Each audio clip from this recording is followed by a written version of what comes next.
Throughout the history of the world, great teachers have inspired, persuaded, and motivated students. The goal of the St. Lucie Public School Teacher of the Year program is to recognize and celebrate the wealth of excellent teachers that exists across our district. All of us recall a certain teacher, a very special someone who inspired us to learn. All of us have sat in the classroom of many great teachers. Regardless of their fields of studies, they are all visionaries who led by example, shared wisdom, advocated for students, inspired others to join the profession, and whose action transformed lives. The St. Lucie Public School Teacher of the Year program began some 43 years ago and is meant to be one that celebrates and honors inspiring teachers and recognizes the importance of teaching. Every day, we, along with 100 million parents, entrust our children with teachers. They instruct, guide, coach, and inspire them to fulfill their greatest potential. This program presents some extraordinary men and women whose timeless wisdom echoes the integrity, strength, character, and passion of educators all across our district and our nation.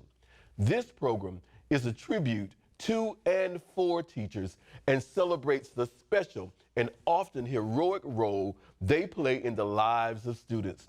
This program is, in our small way, an opportunity to say thank you to those who educate, encourage, empower, and inspire the students of our world. Our robust program is designed to bring national attention to the importance of excellence in teaching and celebrate the talents and commitment of these extraordinary teachers. Let's meet some of them now. My name is Bobby Ingram Jr., the Director of Bands of Treasure Coast High School. Music is the universal language, so it contributes to St. Lucie Public Schools because that is some kids' only outlet. Music is a lot of these kids' family. I don't teach a class, I teach life. We learn community in this art. We learn love in this art. We learn the value of family in this art. We learn spirit, unity, discipline, attitude in this art. So that's why it's important. The kids come to school, they come from different environments, so when they come here, they need a place that's structured, a place that is energetic, a place where they can be themselves. So it's super important for me to show up to make sure that they have that atmosphere and they have that place where they can just genuinely be themselves. Sometimes the hardship of home bears the kids down, so it's just really just keeping them encouraged to keep going. My favorite part of the day, honestly, is seeing the kids. Seeing the kids and working with the kids and getting into a piece of music and mastering just a section of music and putting it all together. But even beyond all that is getting to know each and every individual that I'm able to work with. I am Bobby Ingram Jr., and I am St. Lucie Public Schools. Welcome to week 2 as we celebrate the fantastic Teachers of the Year here in St. Lucie Public Schools. And joining us to start this week off is the wonderful Megan Cable, who's the Teacher of the Year over at Rivers Edge Elementary. Welcome to the show. Thank you. She's brought along our wonderful friend, the amazing principal there, Miss Jennifer Ingersoll. Ingersoll, welcome. Hi, how are you? Thank you. It is so excited for us to have this opportunity to share with our viewers the Teachers of the Year. We understand that you represent the best of the best and that we have an opportunity to share just a little bit about some of those that work in education with our students, with our viewers. So if you would, please take just a second or so to introduce yourself to our viewers. Sure, my name is Megan Cable. I went to the University of South Florida in Tampa. This is my 11th year in the classroom. I've taught 10 years in 4th grade, 1 year in 5th when I looped with my kids. And, you know, this is a career that I picked and I intend on staying with for quite a long time. Awesome, awesome. Ms. Ingersoll, just a brief introduction from you, please. Yeah, so I've been with St. Lucie Public School since 2006, teaching and now being an administrator here at Rivers Edge. And yeah, like Megan, I'll be here for the duration. We love our job. Awesome, awesome. So have you always known that you wanted to be a teacher? Yes. Yes, ever since I was little, my mom always reminds me that I was always the kid that was out helping somebody else, whether it was learning how to ride a bike, learning how to play a sport, and then as I got into school, I was always looking for ways to help my classmates, whether if they didn't understand an assignment or if they needed help in a project. It was always me going out to help them. As you reflect on your 11 years as a teacher, do you think that there's someone that influences you in the work that you do and how you work with your students every day? Absolutely. I think back to all my teachers and how they got me to where I am. And one person that sticks out in particular was my 6th and 8th grade math teacher, Mr. Leibowitz. And what I take from him is he really got to know us all. He knew what our struggles were, what our strengths were, and he played off of it. He knew how to work around those things to make us successful. He was always there to listen if we ever needed him, but then he was also always there to what's the word I'm looking, to be happy with, to celebrate with us when we had those successes. He sticks out in my mind the most because no matter what year we went through, he was always there for us. There are many challenges that we face in education today, but as a teacher of the year, being there for the duration, as both of you said, what are you most hopeful about for education? I'm really hopeful to see these kids make their goals and go on to do better things. One of the best things I think as a teacher is when we have former kids come back to us and tell us about their successes and how they're doing in school. And I'm hopeful that we'll start to see more of a turn back towards a good emphasis on education and pushing our kids towards that way of how important school is and how far it can take them. Ms. Ingersoll, you get an opportunity to watch Ms. Cable every day. Share with us what a day is like in her class. When I think about Ms. Cable's class, it's really a thriving classroom. And I mean, when you go in, there's lots happening. The kids are busy, they're talking about academics. She's moving around the room, listening in, adding in, giving feedback. It's really a very productive, but also a happy place to be, and the kids all really enjoy learning in her room. Ms. Cable, what do you regard as one of your greatest accomplishments so far? Obviously being nominated as Teacher of the Year, but another great accomplishment was when we were getting acknowledged for high impact in the state, and I got it in my 2nd year teaching. And what it really showed me was that with the hard work and determination of all of us, how rewarding this job actually is. And it sort of was like a force to keep pushing me to go, to get better, to learn more about my job so that I can continue being high impact. Ms. Ingersoll, 3 adjectives that describe Ms. Cable and why.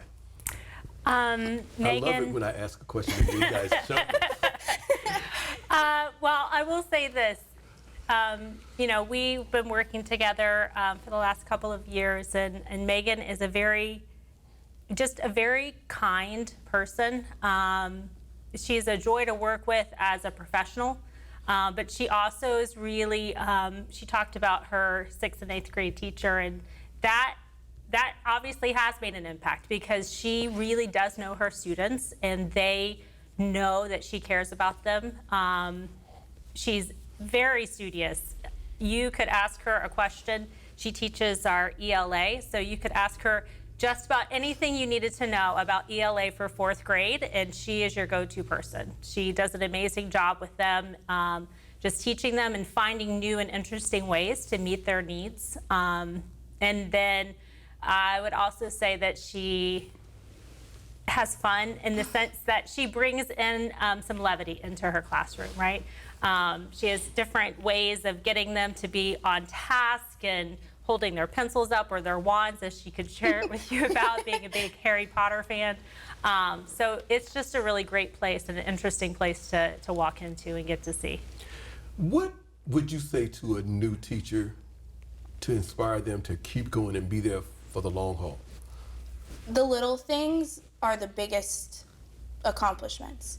Don't look towards the end at the test scores, because we all focus on that. We want our kids to pass the tests and have good grades, but look at the little achievements. When you have a kid who struggles with phonics and they finally get that vowel blend or the consonant cluster, look at those little achievements. They will keep you going. If you only look at the end, it's a long road that way. But if we look at the little things on quizzes or our district tests, those are the things that are going to keep you going. Look for those little successes, because then in the end, the big success will come. So let's have a little fun. Let's play a speed round. Okay. I'll throw some favorites out, Okay. and you respond. Okay. Ready? Yep. Favorite food? Chicken wings. Yep, I'm a sucker for them. Okay. Flats? No, wait, the legs. Yeah. Oh, wow. Favorite restaurant?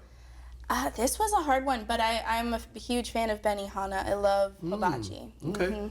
Favorite movie? Harry Potter. Okay. I get it. Favorite sports team? The New England Patriots. Okay. Go Pats. Favorite song? This was a hard one, but it's funny that I refer to Disney, but Circle of Life was a huge song when I was younger, and I used to belt it out all the time, and it was the first thing that came to my mind. Do we get some belting? No, not today? No, I keep my belting for myself in the car, jamming out. All right. Favorite quote? All the things, you can do anything and get your goals if you pursue them, if you have the courage to go after them. And Walt Disney spoke to that, and he's a huge, I look to him a lot because I think he's amazing. He was. And it is something that I can return to my kids. If you have the courage to go after whatever it is you want, you'll get it. So, Ms. Ingersoll, what makes Ms. Cable the perfect candidate for Teacher of the Year? I think that, Teacher of the Year is the classroom. It's what you do with your kids. It's how the kind of instructor you are and how you move kids. That's part of it for sure. But it's also how you inspire others. And so what she has done for her peer group, her work ethic, and just her ability to not just work hard, but bring new and interesting ideas to the classroom. It's inspiring. It's inspiring to her peers, her fellow teachers, but also to me as an administrator to see that and know that there's a thriving room on your campus.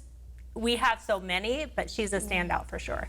Awesome. So, Ms. Cable, we ask you to share with us a prop that kind of describes you as a teacher or supports your work. Share with us what you brought. So this was a gift given to me before I transferred up to St. Lucie County, and I was working at another school in Broward, and I'd only been there for a year.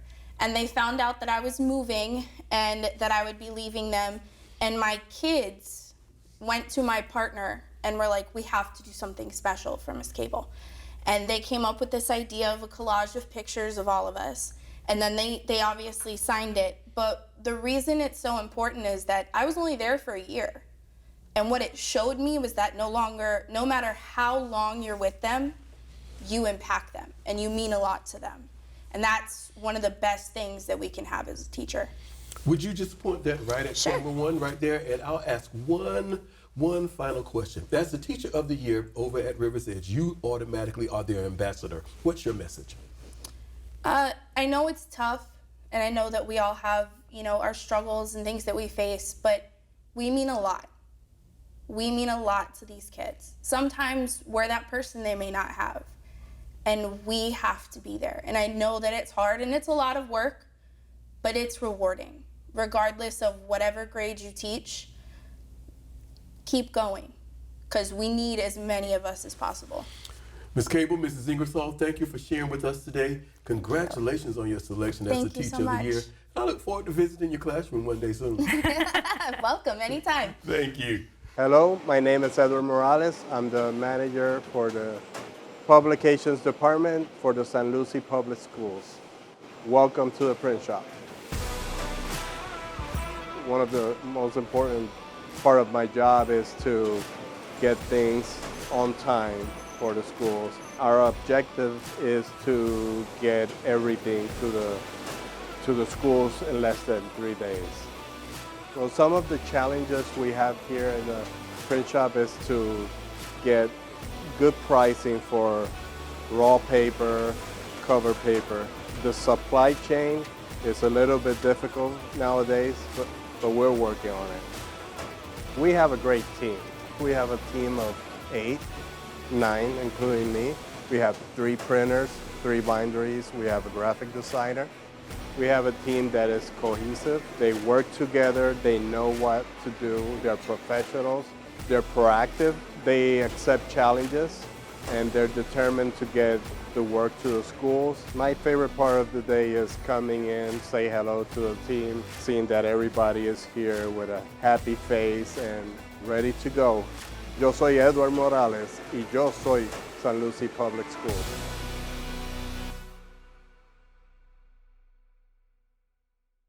Hailing from Dan McCarty Middle School is the wonderful Teacher of the Year, Miss Patricia Mitchner. Welcome to the show. Thank you.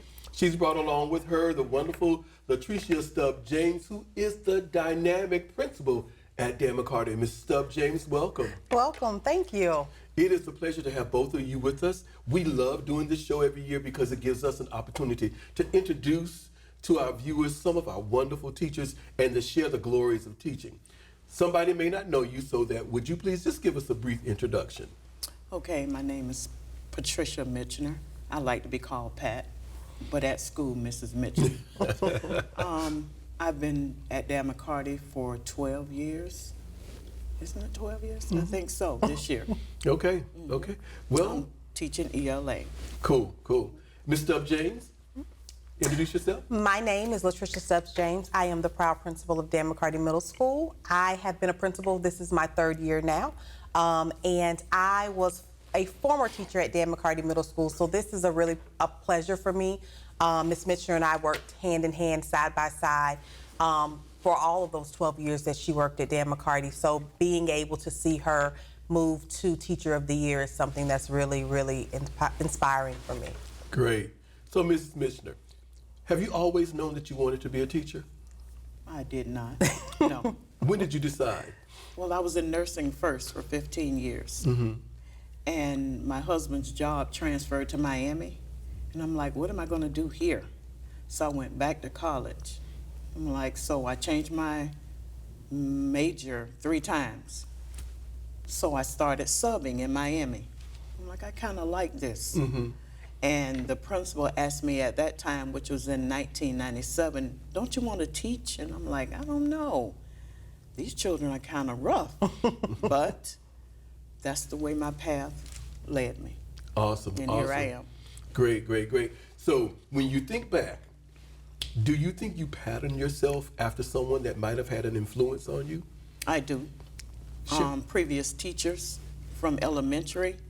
I mentioned those teachers earlier as I wrote about them. From Ms. Hines in 2nd grade to Ms. Collins in 3rd grade, all the way up to 5th grade to Mr. Page. Then I went to Westwood, and when I graduated in 1980, my uncle was the principal, Mr. Andrews. Mr. Andrews. And he didn't play the radio. No, he didn't. So I'm like, okay, he got charge here. I want to do that. Cool. And that's where I got. Cool, yeah. I love Mr. Andrews. He hired me here in the district. Oh. So when you think back starting off being in nursing and then getting an education and subbing and then moving on, when do you think you first fell in love with teaching? Teaching high school in Miami and Fort Lauderdale. The children that some of them got picked on, and I do not allow the bullying in my class. And like I used to tell the kids, just because you woke up in the bed don't mean little Johnny or Susie woke up in the bed. They could have woke up in a tub on the floor in the back seat of a car. So we're not going to do that. And then a lot of kids used to come at the end of the day, I'm hungry. So I'm like, let me start bringing some snacks in. And that's what I started doing, feeding the students. So, Ms. Stubbs James, you get to see Ms. Mitchner at work every day. Every day. You mentioned that you worked with her basically these 12 years. Mm-hmm. Share with us what a day is like in her room. So if you go into Ms. Mitchner's classroom, first period, what you're going to see is she is going to be on the money with our planned instructions. So she is the teacher that we go to specifically to ask to show what instruction is supposed to look like in the classroom. How is it supposed to be implemented? And so when you go into Ms. Mishner's room, you're going to see the full teaching methods that we have learned, we have taught, we have actually practiced in CLPs. You're going to see that in her classroom. In addition to that, you're also going to feel a warmth when you enter into the classroom. You're going to know that the kids know that they're cared for, they're loved, and they're not afraid to call out, give answers, because they know that their teacher's going to be there to support them, even if it's the wrong answer, to support them and help them through what we call struggling through their learning. Cool. Mrs. Mishner, what do you think is one of the greatest challenges facing education today? Oh, getting over the hurdle of behaviors. I'm a no-nonsense type of teacher. And piggybacking on what Ms. Stubbs said, yes, they know that I am the teacher, I'm the one that runs the classroom, but they still need to know that there's an open door that they can come to me, and just getting over their behaviors and knowing that someone cares about them, that's a challenge. What would you say to parents to help them help you ensure that their children will be successful in your classroom? On the times that I call the parents and I tell them I call for backup. I need you to help us, help me to help your child. Being in school, the attendance plays a big part. Being ready, being prepared for school. When you come in, you need to have the materials. But if they don't, I do give that to them, but I have that door open. I need you to be responsible, and the parents need to help us with that. So, Mrs. Stubbs James, give us 3 adjectives that would describe Ms. Mishner. Fashionable. She's one of our most fashionable teachers on campus. That's important. That is important. Responsible. Ms. Mishner leads our 7th grade team. She was elected by her teammates to be the team leader, and in that shows some leadership. And so Ms. Mishner has all of those qualities. And that is what helps to make not only her successful, but our team successful. I can reach out to Ms. Mishner morning, noon, or night and say, this is something that I'm thinking of, this is an initiative, this is something that I need you to get done. And within the next week, it's up and it's rolling. So much so that sometimes I kind of pull back because I know that I put a lot on her plate. And she has a lot of responsibility. However, I think that not only did her team, but also I see her value, so we understand that she can take on a lot of responsibilities and actually help to move our team forward. So working with Ms. Mishner, especially in school turnaround, which can often be very stressful, you need leaders on your campus that can carry the load and then can also be a facilitator of the work that needs to be done in order to move a school successfully. And so Ms. Mishner has all of those things, those qualities, which is why her colleagues voted her as Teacher of the Year. So you mentioned that she does a lot. Share with us some of those things that she's involved in at Dan McCarty. Goodness, okay. Ms. Mishner is our 7th grade team lead, as I said.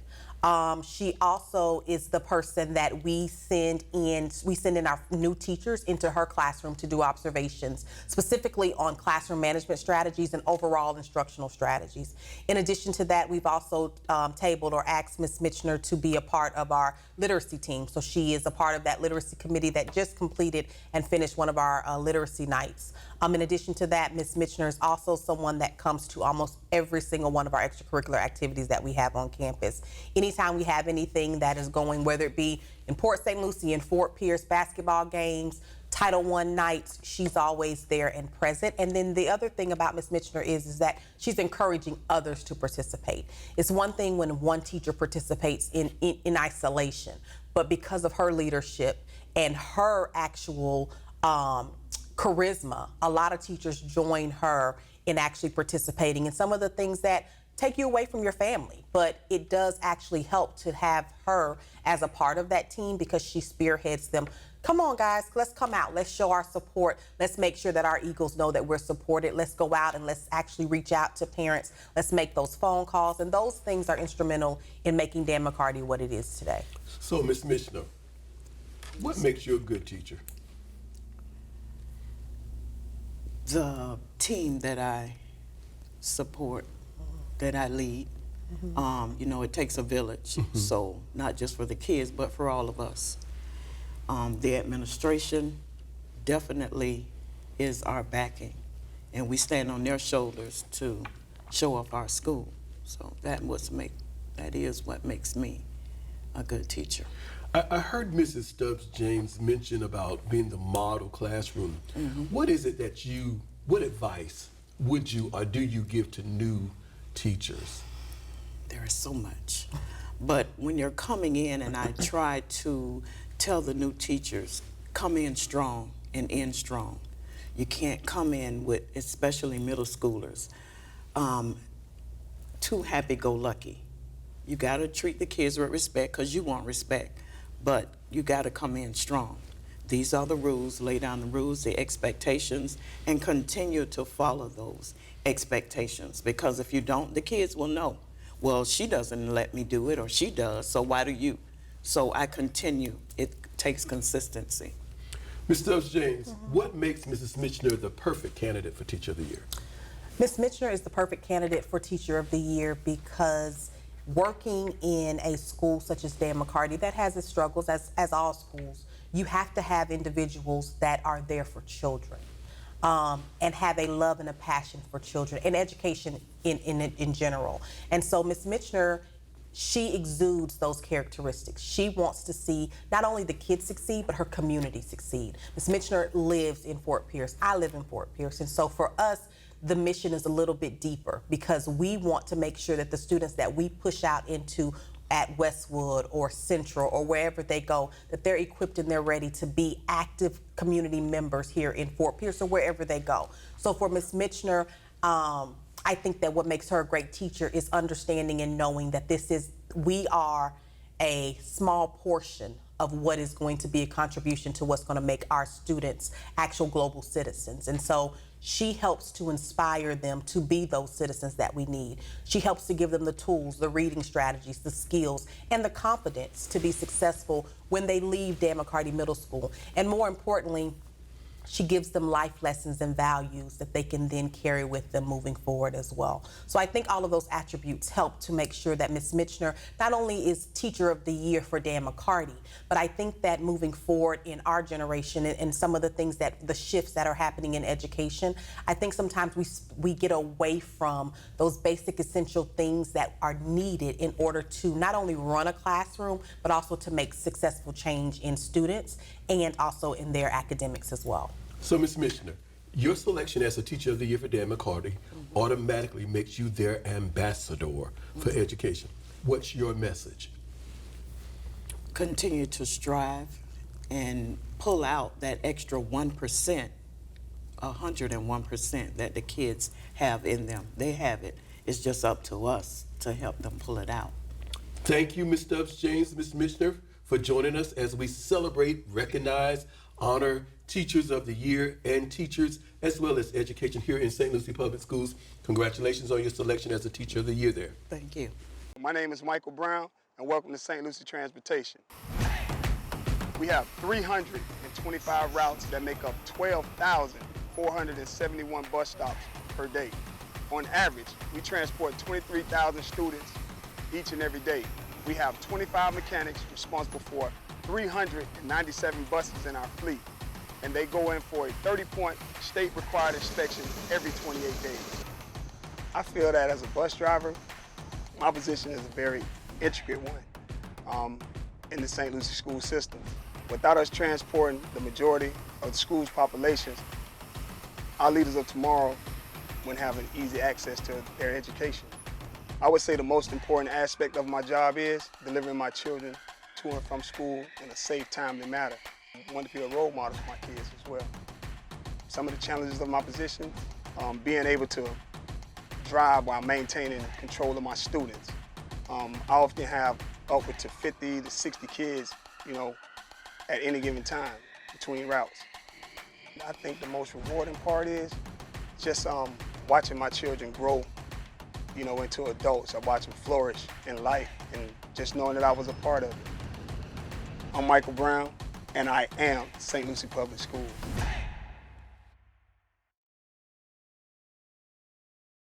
Joining us from Oak Hammock K-8 School is the wonderful Miss Jessica Quinn, the wonderful, dynamic, awesome Teacher of the Year there. welcome to the show. Thank you. She's brought along with her her fantastic principal, Miss Jacqueline Lee. Welcome to the show. Thank you. We always enjoy doing this show because it gives us an opportunity to introduce some of the fantastic teachers that we have here in St. Lucie Public Schools to our viewing audience. So with that, we're going to ask that you briefly introduce yourself to our viewers. So my name is Jessica. I graduated from South Plantation High School down in Broward, and I went to the University of South Florida. There I got my degree, actually not in education, in sign language interpreting, communication sciences and disorders. I've been an interpreter for nearly 20 years, and after working with the kids in St. Lucie County as an interpreter, I decided to start teaching. This is my 4th year teaching, and I've done all 4 years at OCAMIC, and I did, before I started teaching at OCAMIC, I was a sign language interpreter at OCAMIC for 7 years. Miss Lee, introduce yourself, please. Yes, sir. So I grew up in Western Pennsylvania, and I graduated from the University of Pittsburgh, and I moved down to Port St. Lucie and began teaching at St. Lucie West Middle School at that time. Soon after, though, I decided I wanted to explore some leadership, and I attended Florida Atlantic University and received my educational leadership degree, and began as an assistant principal at Lincoln Park Academy, where I actually first met Miss Quinn, and then moved over to OCAMIC, and there she was again as an interpreter. And soon after, I became principal at OCAMIC, and that's where I am. So, Miss Quinn, what made you decide that you wanted to be a teacher? Well, initially, I did not want to be a teacher. When I left high school, I had no intention of coming back to the public school system. I went to be an interpreter, and I started interpreting in the school system in Hillsborough County, in Broward County, and then here in St. Lucie County. And as I was interpreting in the school system, I felt like there was something calling me to do more than just interpret, instead of just being able to impact the kids that were deaf and hard of hearing, but to be able to impact all of the kids at the school that I would be encountering. And so I decided to change from interpreting to education of special needs, students with special needs. So I love it. Okay, I'm glad you said you love it. When did you first fall in love with teaching? My 2nd year teaching, I was in the middle of my very first formal for the year, and one of my students looked at me and he goes, "I got it, I understand."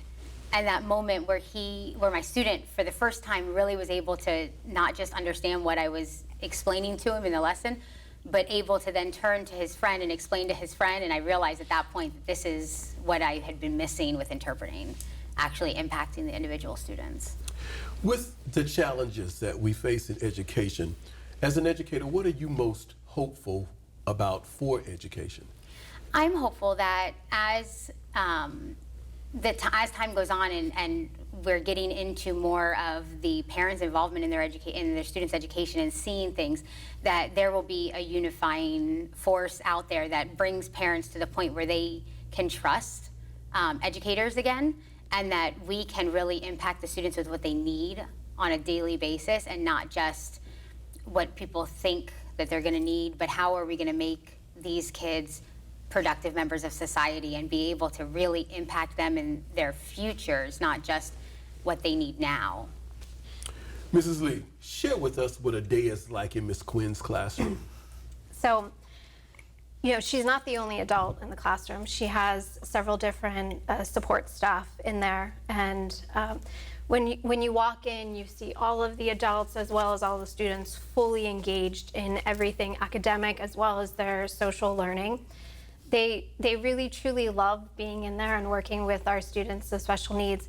And I really attribute that to Ms. Quinn's leadership. She sets the tone in that classroom, and everyone falls in line. And all of the students just absolutely love her.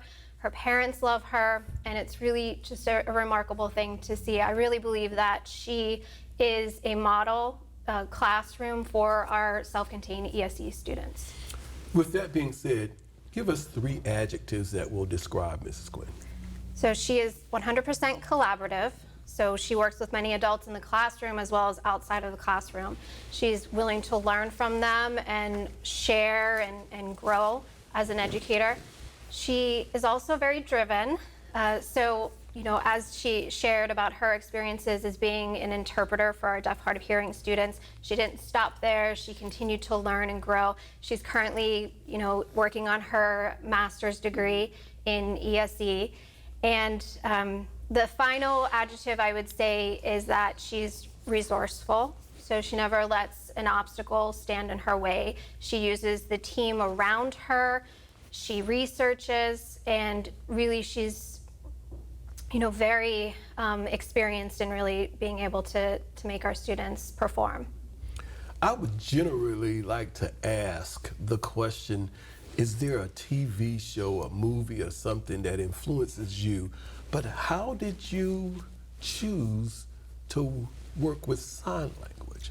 So the school that I graduated from in Broward, they had a very large deaf population. And so I took sign language as my foreign language initially in high school. And my sign language teacher basically told me, you've got an knack for this. This is something that you can do, you're good at.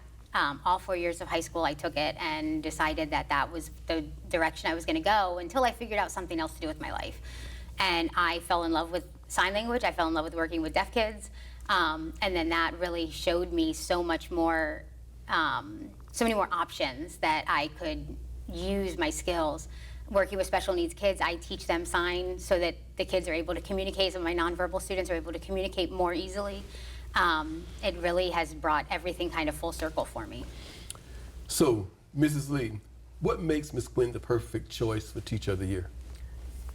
As I said, she has a model classroom for our ESE classrooms, and I would love for everyone to be able to have the opportunity to see what she does for our ESE students. It truly is a fantastic example.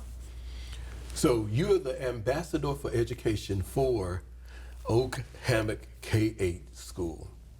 What's your message? Never stop learning, never stop striving to be your best, and as long as we continue to instill in our kids every day that they are capable and they can be successful, they're gonna believe it. So as long as we continue learning as educators, there's no reason for them to ever stop. Learning should never stop. Congratulations again on your selection as the Teacher of the Year for Oak Hammock. And to both of you, Mrs. Lee, Ms. Quinn, thank you for joining us and sharing with our viewers some of the fantastic work that teachers are doing here in St. Lucie Public Schools. My name is Anna Babcock. I am a teacher at Fairlawn Elementary, teaching K-5 gifted and high achieving. And this is my 16th year in St. Lucie Public Schools. I believe the most important aspect of my job is having the privilege to develop that next upcoming generation of students to be problem solvers and critical thinkers. Elementary is the foundation. Our students, sometimes this is their first experience in school. They are with us for several years compared to middle and high school. So it's the opportunity of planting that seed for the love of learning and just making them passionate about learning. I try to keep our students fully engaged, like giving them an environment that they take ownership in their learning. My favorite part of the day is when I get to teach math. I just get really excited about it. I love numbers. The most rewarding part of my job is observing my students when they have that moment of feeling successful. It's that moment where you can see it in their face. They light up, they're smiling ear to ear, and you just know in that moment they're feeling so good about themselves and proud of the accomplishment. I am Anna Babcock. I am St. Lucie Public Schools.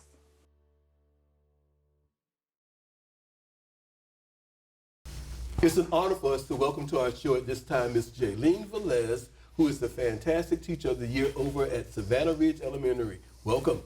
Thank you. She's brought along with her the fantastic principal from there, Mr. Roberto Bonsignor. Welcome, Mr. Bonsignor. Thank you, Dr. Perry. It's a pleasure to have this opportunity to speak with you. We enjoy doing this show every year because it gives us the opportunity to share with our community some of the fantastic teachers here in our public schools. With that being said, briefly introduce yourself to our viewers. My name is Jaylene Velez. I've been teaching at Savannah Ridge for 3 years now, 3.5 almost. I I went and I graduated with my bachelor's in elementary education from Indian River State College. And I absolutely love where I work and what I do. I'm departmentalized, so right now I'm focusing on just ELA. And it's been a fun ride working with the kids. So did you graduate high school here too? I did. I graduated from St. Lucie West Centennial. Okay, Centennial, fly Eagles, fly Eagles, fly Yes. Eagles. Okay. Mr. Bonsignor, briefly introduce yourself. Well, as you know, I'm Roberto Bonsignor. I am raised in New York, and I moved to St. Lucie County in 2008, where I made it my home. I am a graduate of University of Miami with a master's in reading, and I have been an educator for many, many years. And I have been at Savannah Ridge for over 5 years, where I'm loving it, and I hope to retire from there. Cool. So, Ms. Velez, have you always known that you wanted to be a teacher? I always knew I wanted something education-based because even since I was little, I was obsessed with school. I was the one that I would want to go sick. I would never stay home. It hurt me to stay home. It wasn't until I ventured into working at a preschool and teaching VPK that I realized that I wanted to do more in the field of education with older students. And I figured elementary was that perfect age for me to work with them. But I always knew it was kid-oriented. And I fell in love with education at the little kid aspect. So, when you think about falling in love with being an educator and reflecting back on your years, do you think there's someone that influenced your decision? I've had a series of phenomenal educators from my time in elementary down in Miami all the way up to here through Centennial. It was just so many good teachers that made an impact in my life personally, that when I saw the capabilities of how the kids responded to them and how they treated us, I knew that it was impactful and it was world-changing. And so all of my teachers that I've ever had were very much so. There are many things that's happening as education continues to evolve. What do you think is one of the most challenging issues that we face? I think one of the most challenging issues that we face in education right now is the disconnect that happens between all the parties that are involved in a student's education. It's very easy for parents to feel disconnected from the educators themselves, educators disconnected from parents, and then the students can feel that disconnect too. So it's kind of like the puzzle pieces aren't fitting how they're supposed to, and we're trying to force them in, when in reality we should find a way to make everyone mold and be more cohesive to create that entire learning environment, both in the home and in the actual school building. With that being said, let's kind of flip it. What are you most hopeful about for education? I'm most hopeful that education will always be that one stepping stone that everyone can take that leads to being hopeful of someone's world being better.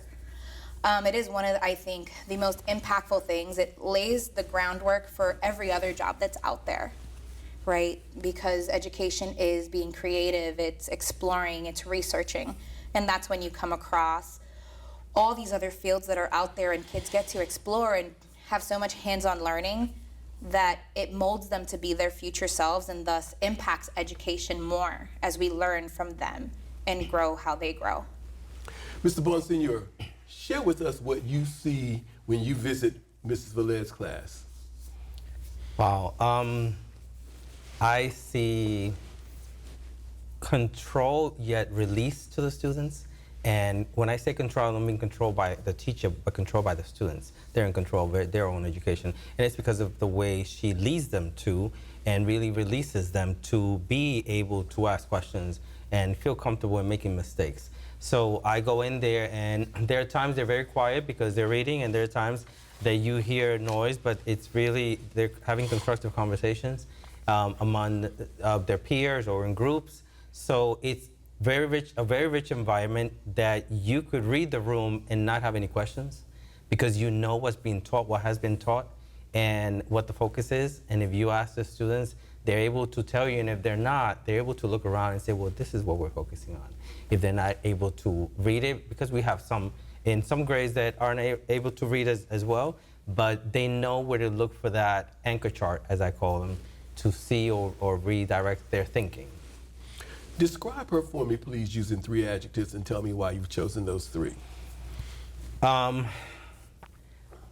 Tech savvy. She loves technology. And sometimes I charge her with things, hey, can you figure this out? Or in the committees that she's in, she takes on, I'll do the flyer, or I'll do the survey. She is willing. When I hire her, she didn't have the experience as a seasoned teacher, but she had the will. And I would hire anyone at any time with that will, even if they come with no experience. And she has proven that she has gone from teaching 1st grade to teach 4th grade. And she's doing an awesome job. Open, she will take on anything and say, oh no, but I'll figure it out. If she can't figure it out, she'll figure it out. And I trust that she will, because she's resourceful. She will find a way, and she will use her colleagues, because she's very humble, and if I don't know it, I could learn, I could ask, and she'll know where to go. So what's been your proudest professional achievement? I think my proudest professional achievement would have to be just watching student growth.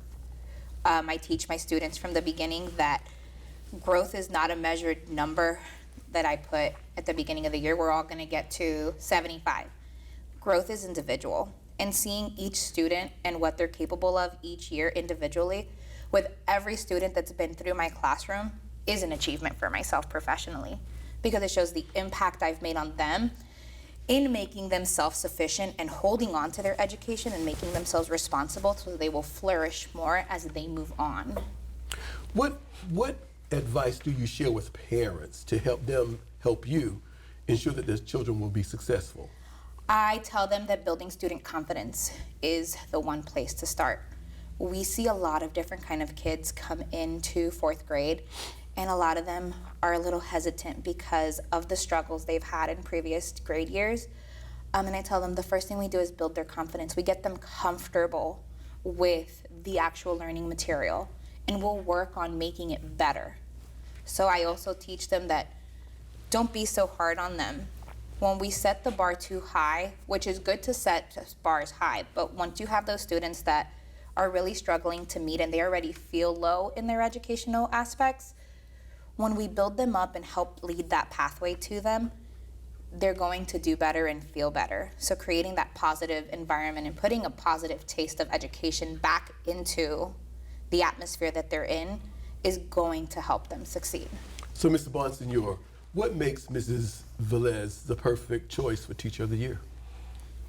Well, her being in the little years, I call it, compared to our experience, a true leader. She's mentoring teachers, and she's done it without knowing it, but now she's knowing it. And she is, like I said, her colleagues don't hesitate to ask her any questions. She knows what to do, and again, she will find a way as a team. She's a team player. She's part of my faculty council, one of my team leaders. And she is part of PBIS and also in the literacy committee, where it really is a great addition to those committees as well. So, Mrs. Velez, your selection as the Teacher of the Year for Savannah Ridge automatically qualifies you as the ambassador for education. What's your message? My message is that education is fluid. When we make education fit into this box, you no longer are fitting the needs of the many, you're trying to fit the needs of one. Allowing yourself to grow and change as an educator and always willing to learn is going to best benefit those that you're going to come across and educate themselves, because when you're open, you're teaching them to be open. And thus, you're still creating that pathway and that pattern for them to feel comfortable in their learning, and they take that tool, and as they move on, they stay fluid and open, and they're willing to learn more because they know, oh, just because I'm a teacher doesn't mean I don't have room for growth. There's always room to grow. To both of you, thank you for joining us as we share with our viewers some of the best and congratulations on your selection as Teacher of the Year. Thank you. My name is Bobby Ingram Jr., the Director of Bands of Treasure Coast High School. Music is the universal language, so it contributes to St. Lucie Public Schools because that is some kids' only outlets. Music is a lot of these kids' family. I don't teach a class, I teach life. We learn community in this art. We learn love in this art. We learn the value of family in this art. We learn spirit, unity, discipline, attitude in this art. So that's why it's important. The kids come to school, they come from different environments, so when they come here, they need a place that's structured, a place that is energetic, a place where they can be themselves. So it's super important for me to show up to make sure that they have that atmosphere and they have that place where they can just genuinely be themselves. Sometimes the hardship of home bears the kids down, so it's just really just keeping them encouraged to keep going. My favorite part of the day, honestly, is seeing the kids. Seeing the kids and working with the kids and getting into a piece of music and mastering just a section of music and putting it all together. But even beyond all that is getting to know each and every individual that I'm able to work with. I am Bobby Ingram Jr., and I am St. Lucie Public Schools. We're pleased to welcome to our show at this time the wonderful Miss Maria Ramkisoon, who is the fantastic Teacher of the Year over at White City Elementary. Welcome to the show. Thank you. She's brought along with her the fantastic, very proud principal there, Miss Alexandra Lautis. Miss Lautis, welcome. Hello. We are excited to have this opportunity to speak with all the Teachers of the Year. It gives us the opportunity to introduce some of the best to our viewers who tune in each and every day. So, Ms. Ramkisoon, if you would please briefly introduce yourself to our viewers. Thank you. My name is Maria Ramkisoon. I have been with St. Lucie County since 2003, first as a substitute teacher, then ESOL para, and then into the classroom as a kindergarten teacher at Lawnwood for 8 years, 1 year in first grade, 4 at White City in second grade, first grade, kindergarten, forgot kindergarten for 3 years at White City, and now back to first grade and still at White City. Cool. I went to school at Trinity International University in Miami, where I did earn my bachelor's in elementary education. Alrighty. Ms. Lautis, introduce yourself, please. I'm Alexandra Lautis, proud principal of White City Elementary. I've been there for 5 years. I did work with Maria at Lawnwood for a time. I came to the district in 2007. I have received my master's degree from Florida Atlantic University. So, Mr. Ramkisoon, how does it feel and what do you make of being chosen as the Teacher of the Year for White City? You probably hear it a lot. It's humbling, and it is an honor that my colleagues brought my name up for this honor, because I would consider any one of them also for this honor. So it feels great, and sometimes not sure what to do with the attention, because I think anybody could be it from the work that I see my colleagues do. Yes, the spotlight's on you. So we heard about your journey from being a para and into a teacher. During that time, when did you fall in love with teaching? That first year that I taught kindergarten. When I did my student teaching, I finished school in '96, and it was a challenging experience when I did that student teaching, that I considered I would not become a teacher. I will finish my degree because I was at the end, but I would not teach. And for a few years, I didn't get into it until my kids were of age where I went into the school system with them, basically. And I did have some rewarding experiences being a para, and eventually it was time to take that step into that instructional realm. And that first year teaching kindergarten, as challenging as first years can be, that just really made me love teaching. I had considered that I would be a teacher my whole life. Like, from as far as I can remember, I could I thought I was going to be a teacher. My mom was a teacher. I had aunts that were teachers, cousins, my sister. And so I always thought I was going to be a teacher. But there was that time when I thought I would not. And it wasn't until I was in the classroom, really, that it became, you know, something I was passionate about. This is it. This is it. Yes. So, your time in the classroom, what do you think has been your greatest impact? I think having students that remember me. That first year teaching, I had a student that prior to going into the classroom, I was a para, and I worked with him in a classroom as an ESOL para. And he ended up being in my first classroom that next year. And 12 years later, getting ready to graduate, he came looking for me. And I was at a different school, but he found me. He had gone to Lawnwood looking and then came to White City, where I was, to invite me to his high school graduation. That, I you know. Total impact. That, yes, Yeah. yes. And that reconnecting with his mother, because they had moved districts. They were then in Indian River.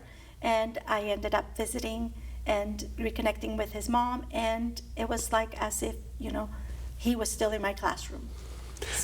So knowing what you know and the experiences that you have had, what would you say to a new teacher, advice that you might share? To give yourself grace. Lots of times we're very hard on ourselves. You know, we didn't do this, we didn't do that. If I had stayed and done more. I think we need to give ourselves a little bit of grace sometimes, because we are doing our best any given day.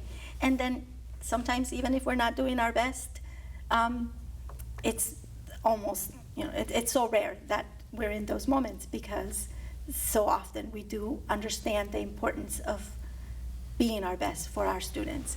And so sometimes we beat ourselves up and end up wasting some energy in that. So give ourselves grace like we would give our students. Cool, cool. So, Ms. Louders, you walk the halls every day at White City.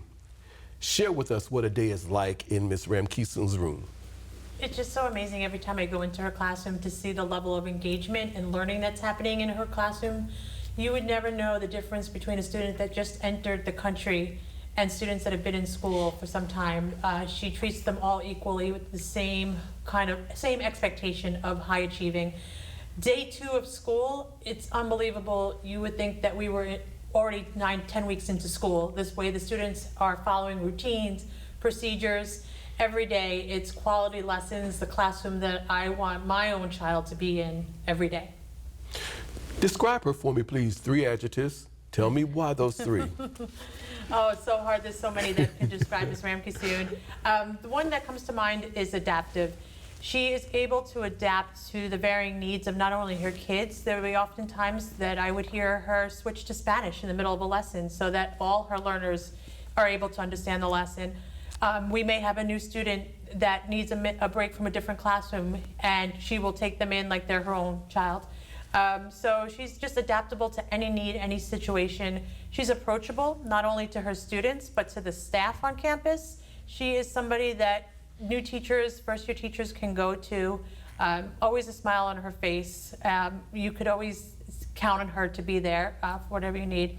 And kind, just kindness to everybody, knowing that of what to, you know, how to treat everybody with that new day, new start, like she said, giving grace, being that kind person on campus. And in the community, she does a lot with her community and her church groups. So the person that we have at school, she also brings that into the community. So I probably should have started off by saying que pasa. So in primary grades, you speak with parents a whole lot. What advice do you share with them to help them ensure that their children will be successful in your room?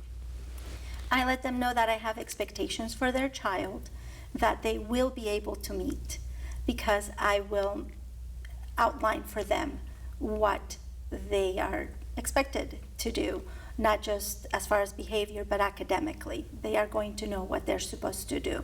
I'm not going to be looking to gotcha. And so I would also let parents know that there's some expectations of me for them. And that's that we should communicate. That as much as I might reach out to them, they always have the opportunity to reach out to me, whether it's Class Dojo, calling to the school, emails. I make all those modes of communication clear to them so that we'd have communication, because that's the best way that they're going to know where their child is at, and I can let them know as well. So being able to communicate is going to help all of us to ensure their children are successful. Your selection automatically qualifies you as the ambassador for White City, all things good in education. Having an opportunity to speak to people, what would your message be? I think I would like to emphasize that we are really looking to help all our students. Really, it might seem corny, and but we really are looking to better our children's experiences in school. We want them to be successful, to achieve more than where they might be, and not everybody's at the same level. And teachers really do have a passion for this. We are looking at our children as the beginning of society functioning the way it needs to, because if we have healthy children that are physically, emotionally, spiritually healthy, our society will reflect it, and it starts with our children. And teachers, I believe, for the most part, that is the reason why they get into education. Yeah, and all means all. Yes. Yes, yes. Yes. So, Ms. Loudis, what makes her the perfect candidate for Teacher of the Year? She is somebody that really embodies all the qualities that are looked for in a teacher for Teacher of the Year. Not only is she very active in the community, but she also is a great teacher in making sure her students achieve to the next level. Her data indicates that students come into her classroom and grow a year, if more, under her instruction throughout the year.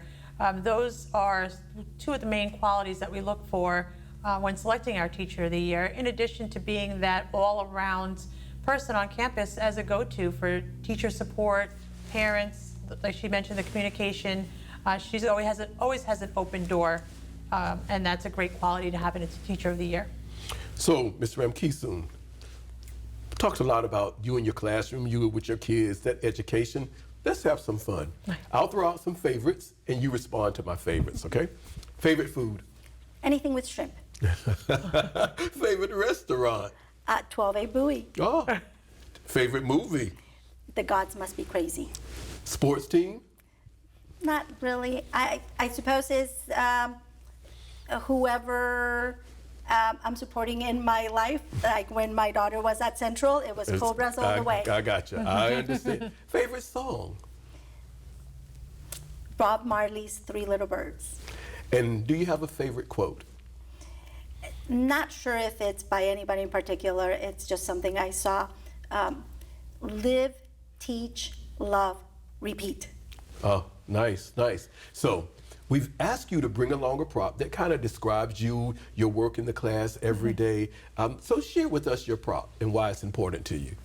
So I had prepared this one, and then as I was walking out, one of my students shared with me a sticker heart for being the best teacher, she said, as she is one of my best students.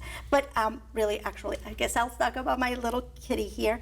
A couple of years ago at White City, we were very fortunate to pilot Play with Purpose in kindergarten. And this is a little stuffed kitten from one of our kits and themes with Play with Purpose, that is the vet's office.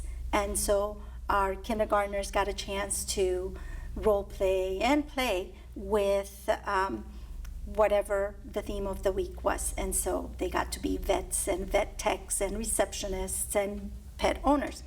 I really was energized when we were able to start this program, because it brought us back to a time when children could do what children really do best, and that's learn through play. I remember a time when in kindergarten I was giving and administering SAT-10 to 5-year-olds with bubbling in scantrons. And so that was not, the best time. But getting back to this, where children could learn through play, just revitalized me to continue doing what I do in the classroom for them. And that was to bring them to playing. And through that, see school as a fun place as well. Thank you both for joining us. Thank you both for sharing, and congratulations on your selection as White City's Teacher of the Year. Thank you. Thank you. Hello, my name is Edward Morales. I'm the manager for the Publications Department for the San Lucie Public Schools. Welcome to the print shop.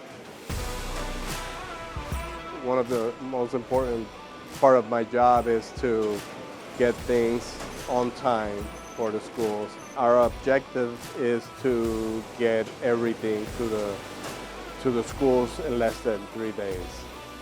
So some of the challenges we have here in the print shop is to get good pricing for raw paper, cover paper. The supply chain is a little bit difficult nowadays, but we're working on it. We have a great team. We have a team of 8, 9, including me. We have 3 printers, 3 binderies. We have a graphic designer. We have a team that is cohesive. They work together. They know what to do. They're professionals.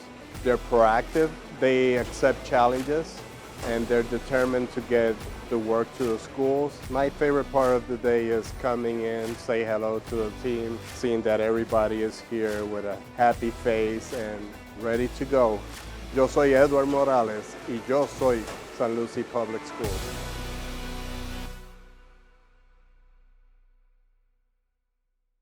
We're pleased to welcome to our show at this time Mr. Peter Mezaraki, who is the wonderful Teacher of the Year over at Fort Pierce Central High School. Welcome to the show. Welcome. Nice to have you. Thank you for having me. Thank you. He's brought along with him the proud principal of Fort Pierce Central, Mr. Eldrick Gardner. Mr. Gardner, welcome. My pleasure. It is always a pleasure for us to have an opportunity to speak with Teachers of the Year. We're one of the largest employers in St. Lucie County, so it gives us an opportunity to introduce to our viewers some of the best that are working with children every year. With that being said, would you please briefly introduce yourself for our viewers? So my name is Peter Mizaraki. I'm originally from Maine, and I started my educational journey down there at the University of Maine at Farmington, which was an education school. My journey's been kind of roundabout. I took some time off. And I took some classes down here after I moved here at IRSC, and then I finished my degree at the University of Phoenix. And I've been in the system here in St. Lucie County for about 16 years. I started as a behavior tech, and when I finished my degree, I became a teacher, and I've been at Central for about 10 years now. Cool, cool. Mr. Gardner, you're homegrown, but introduce yourself. My name is Eldrick Gardner. I'm the proud principal of Fort Pierce Central High School, and we're going into our second year at what I consider to be one of the best schools in St. Lucie County. One of the best schools. Good one, Mr. Gardner, good one. So, Mr. Mizaraki, what do you make of being chosen as the Teacher of the Year for Fort Pierce Central High School? How does it feel? I'm very proud to be the Teacher of the Year. After being here for 10 years, I work with an amazing staff of great educators. Any one of them could be here, sitting in my opinion. I'm one of dozens of phenomenal teachers at Fort Pierce Central. I've been very happy to be part of that staff for a decade now. So to be chosen and to be recognized for that, I'm very proud of it, and happy to take the honor. For you to be chosen as a Teacher of the Year, that means there is an abiding love for the profession. You gave us a little bit of information about your journey to becoming a teacher, but when did you first fall in love with teaching? So I've known, although I didn't become a certified teacher till I was 37 years old, I have wanted to be a teacher since I was 15. Back up in Maine, we had something called Career Week. And this was an opportunity for us to juniors and seniors to shadow a particular member of the community, whatever possible career you wanted to go into. And I was considering teaching at that time. I was interested in it. I loved literature. And I asked one of the teachers there, Mr. Tornrose, if I could shadow him for a week as he continued to teach the sophomores, and I was a junior in the education. And he agreed. And we kind of talked about things and how it was going. I was going to shadow him and take a look at it. They were reading Macbeth at the time, something that I really enjoyed. And the first day, Monday shows up. I show up bright and early. I'm excited to do it. Mr. Tornrose isn't there. He took the day off. And this was, a different time period back then, maybe. I'm dating myself a little bit. But I was the teacher. I was the substitute. So he had set me up to see how I do. And he had, teachers come in and check on me and make sure I was all right and just leave me out there. But at that moment, right, throughout that day, you get through the nerves and then you get involved in it. And here I am talking about Macbeth, talking about Lady Macbeth, going over these things with kids. And they're my peers at the time, but I was the teacher, and I've never looked back. I've always wanted to do it since then. Macbeth, tomorrow and tomorrow. Yeah, the last soliloquy. I think we all had to learn that one. Absolutely. So what makes you a good teacher? This is always a hard question when you self-reflect. But I feel like I have a tremendous passion for not only the subject area, but for connecting to students, to reaching out and finding what works for them, how to best engage them and excite them, not only for the content, but for their futures. It's something that I build a lot of relationships over the last several years. I have students come back multiple years. They want to be my TA. I have a line of students that want to TA for me every year. Kids that return and spend time. I get text messages and calls from students that have graduated still. So I think the passion to really improve lives and even change lives and give people the opportunity that they all deserve, and then the ability to create relationships. At this time, what do you regard as your greatest accomplishment? My greatest accomplishment, I think, is to give every student the opportunity to learn, right? To create an atmosphere and an environment that allows everyone the opportunity to be their best, right? I think I do that day in and day out. I think if you look at numbers and data and things like that, I think all of that suggests that I've been able to attain that. But just the idea that you create this environment where students know, teachers understand, my admin understands that I've developed this continual environment to make sure that students can be successful and safe in my classroom. So, Mr. Gardner, you're there every day on campus. Tell me what I would see if I walked into Mr. Mizrachi's class. If you were to walk into Mr. Mizrachi's class on any given day, what you will truly see is highly engaged students. And they are engaged in heavy lifts in learning as they look at textual evidences and elaborate according to how they're taking a position on the text. It is truly a sight to see, a beauty in learning. Mr. Mizrachi, what would you say to parents to help them ensure that their child is a success in your class? So this is a great question, because one of the things we've talked about in this whole process of Teacher of the Year is one of the things that, one of the challenges public education has. And one of my things that I worry about is the public perception, right? And how things occur and the way we see education as a society. And to help teachers or parents have their kids be successful, I would suggest that they communicate with the teacher. Have an open line, introduce themselves, come to open house, make sure they're communicating. If they have any questions, make sure that they reach out to the teacher. So there's that open line. So then they can understand what the teacher needs from the student, what's going on, and there's not a wonder, right? So everybody's on the same page, because if the parent is creating open line and there's that, then all three, you have a triangle, right? And there's a lot of support there. So, Mr. Gardner, describe Mr. Mizrachi using 3 adjectives and explain to me why those 3. If you limited me to 3 I adjectives, did limit you to 3. to describe Mr. Mizrachi, I would say first and foremost, as you've heard already, he's passionate. And that is truly the passion that you see in the delivery of instruction that helps in the engagement. Not only is he passionate, but he's principled. And standing on those principles of what he believed that students can do, he's persistent in drawing that out of them. So if I had to say, he's passionate, he's principled, and he's persistent. And a little caveat I would add, he's purposeful. And the reason I say that is because he opens up his classroom to all students, no matter their ability levels or if they have exceptionalities or not. And he makes it a personal thing, even so much as taking a student to get breakfast that didn't have breakfast in the morning. And that is the type of teacher he is. Passionate, principled, persistent, and purposeful. You see he eased that fourth one in there. Yeah. Very smooth. Knowing the route that you took, what would you say to a new teacher? What I would say to a new teacher is, most importantly of anything, is to surround yourself with positivity, right? Whether it's at the school, whether it's outside of school, you need to surround yourself with positive people and positive actions. Because in this environment, in this job, there will be times that you struggle, and that's a reality.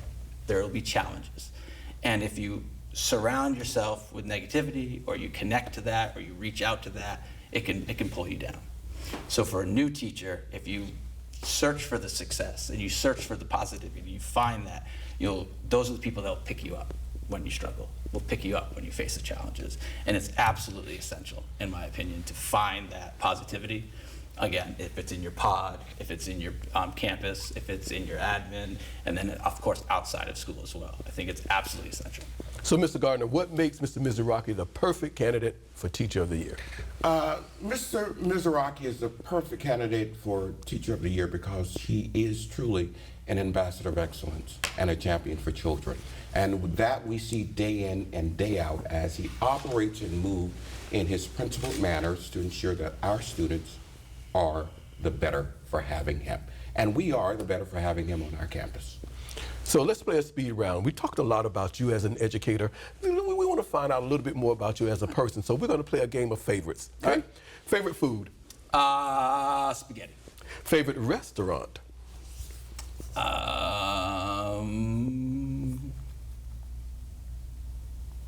That's a tough one. 12A Bowie. Oh, seafood. Favorite movie? I teach film as one of my electives. That's a tough one. Fight Club. Okay. Really? Yeah, I love that movie. Okay. Favorite sports team? Buffalo Bills. Okay. Favorite song? Whew.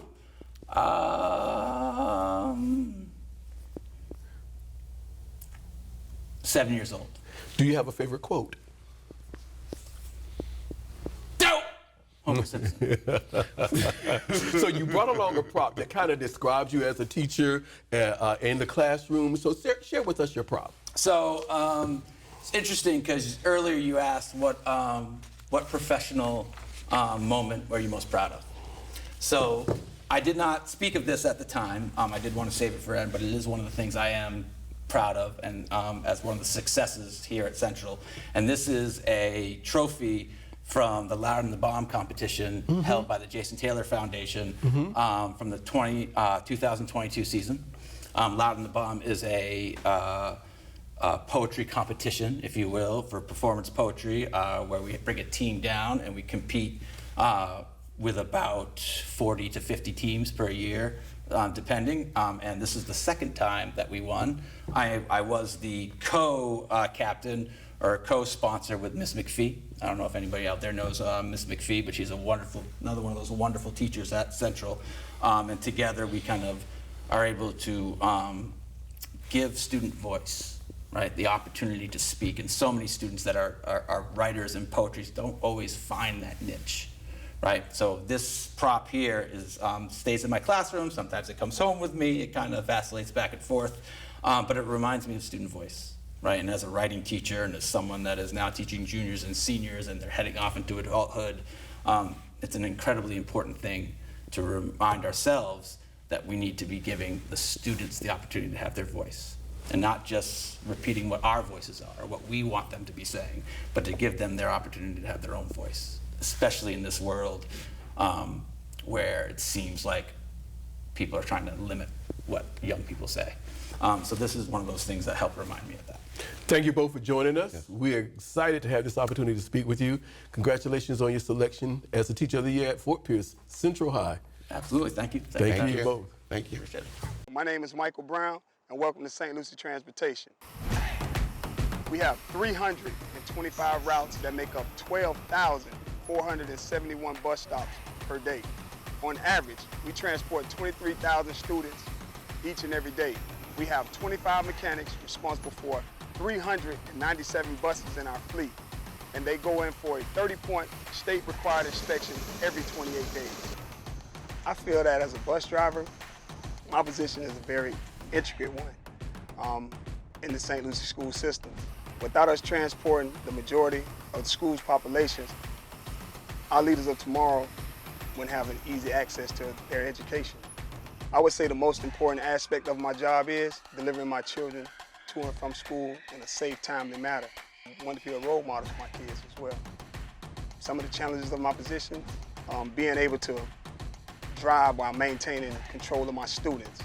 I often have upward to 50 to 60 kids, at any given time between routes. I think the most rewarding part is just watching my children grow, into adults. I watch them flourish in life and just knowing that I was a part of it. I'm Michael Brown, and I am St. Lucie Public School.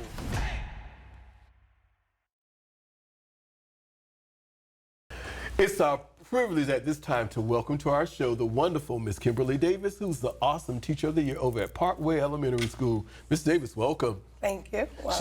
She's brought along the fantastic Miss LaTanya Green, the proud principal there. Miss Green, welcome. Thank you. We're excited to have both of you here. This is a very exciting time of the year. So, Miss Davis, let's start by asking you, how does it feel? What is it like to be the representative for Parkway Elementary as their Teacher of the Year? It's an absolute honor. The gratitude that I have that my peers felt that I was allowed to be bestowed this privilege is absolutely humbling, and I'm very grateful for the opportunity and for the acknowledgement from all of them. So let's jump right in. Did you always know that you wanted to be a teacher?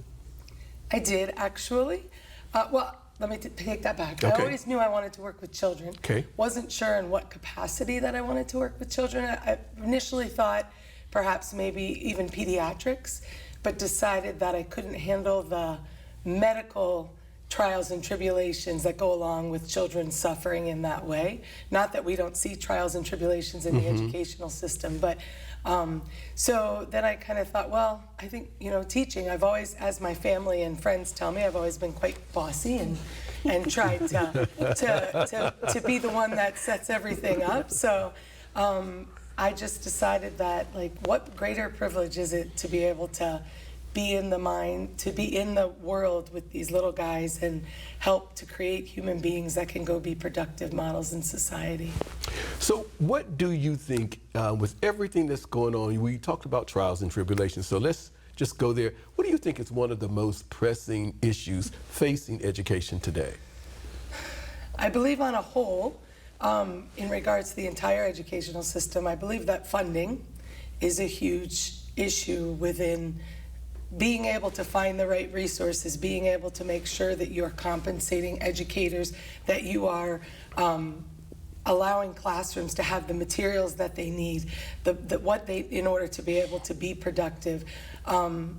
So really funding as a whole, but independently, I feel like we can't just look at just the content. The content is critical, trust me, but we also have to look at the social and emotional aspect. And with the way our lives changed many years ago, and the way that affected our children and what you see in the classroom, you have to look at the entire picture. You have to look at the entire human being. You have to be compassionate to the fact that you are dealing with children who are being exposed to all different things outside of your classroom.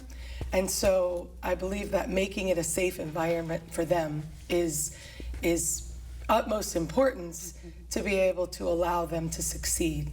So what's your favorite part of teaching?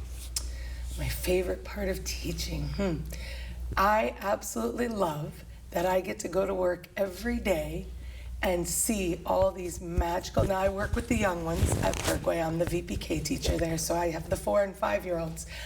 Most of them have not even stepped foot in a school before. I adore the genuine excitement and love that I feel for them and that they feel for me.